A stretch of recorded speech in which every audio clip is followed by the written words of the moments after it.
Attorney, paano i-withdraw ang bank deposit ng yumaong kamag-anak? Hi TikTok, this is Attorney Gonzalo of Hospicio & Company Law Firm.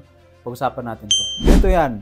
Under sa Train Law at sa BIR Revenue Memorandum Circular Number 62/2018, pwedeng mag-withdraw ng bank deposit kahit wala pang e-car or Certificate Authorizing Registration basta within 1 year mula sa date of death ng depositor. Pero subject ito sa 6% final withholding tax na ibabawas ng bangko at ireremit sa BIR. Kailangan lang ipresenta ang TIN ng estate at BIR Form 1904 mula sa tamang BIR Revenue District Office.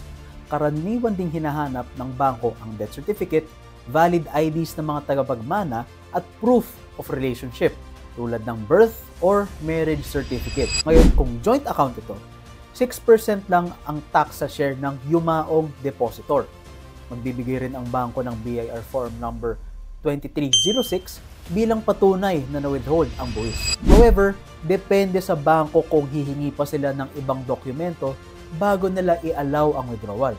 Kaya mainam na mag-inquire muna sa branch kung saan naka-open ang account. Stay informed, know your rights, and follow for more legal tips.